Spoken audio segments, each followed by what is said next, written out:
Hi guys, 3 words I guess you thought you would never hear Nigel Farage ever say were Brexit has failed. But that's exactly what he said when he was challenged over the problems facing Britain and its economy since leaving the EU. NewsNight host Victoria Derbyshire listed off some difficult truths for the Brexiteer. Support for leaving has dropped, the economy is suffering, business investment is lagging. But when these things were put to him, of course he blamed others.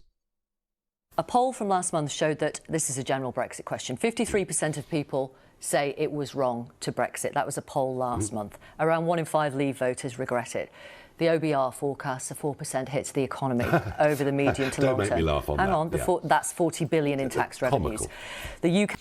Okay, well, what's your alternative? Like, if you say that the OBR data is wrong, then show us your data. We've heard this from Brexiteers before, and as soon as the issue of the OBR's forecast is brought up, they say, no, well, that's not right. It's false. It's a bad forecast. Well, then where is your data? Show us your data. The UK economy is the only G7 economy not back to its pre-pandemic size. Business investment has lagged behind comparable economies.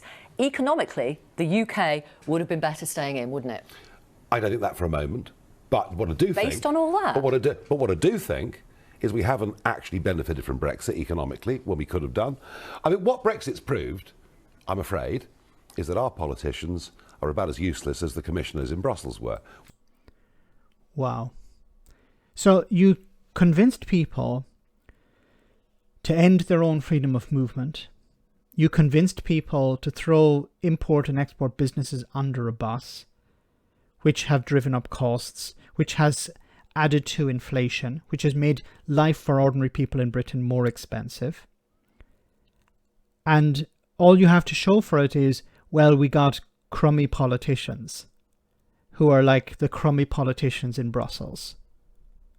We've mismanaged this totally. And if you look at simple things such as takeovers, such as corporation tax, we are driving business away from our country. Arguably, now we're back in control, we're regulating our own businesses even more than they were as EU members.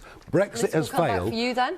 Well, I wouldn't rule it out. It's not top of my bucket list, but frankly, we've not delivered on borders, we've not delivered on Brexit. The Tories have let us down very, very badly. So finally, he has admitted it. Brexit has failed. Now, of course, he added the caveat that, well, it's because of the Tories. This has always been the problem. Whoever was going to be in charge would never deliver the right type of Brexit. For Nigel Farage, for the UKIPers, for the Brexit Party, for Reform UK. Because they will always sit on the sidelines. They'll never be in real power. They'll never be heading the government. So it's easy for them to say, well, this isn't the type of Brexit that we promised. Nigel Farage can say, Boris Johnson didn't deliver the right type of Brexit. Liz Truss didn't deliver the right type of Brexit. Rishi Sunak didn't deliver the right kind of Brexit.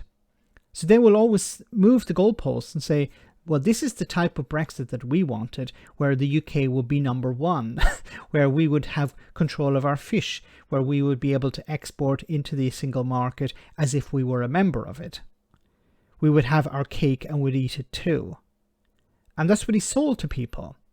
So when people come back to him and say, well, we didn't get what you sold, he can just say, well, it's not my fault. The Tories didn't implement my promise. I made the promises, but I didn't have to keep them. Somebody else had to keep them. And they were impossible promises. They were unicorns.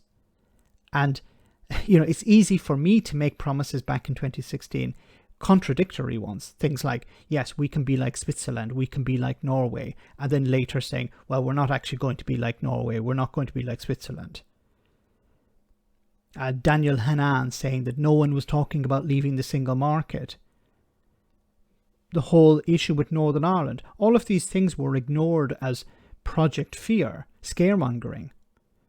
When reality was presented to Brexiteers, they refuted it, they rejected it. Now that reality is here, it's always somebody else's fault. And it's not the type of Brexit that they would have delivered. Let me know in the comment section, guys, what you think. As always, your comments are greatly appreciated. Thanks a lot.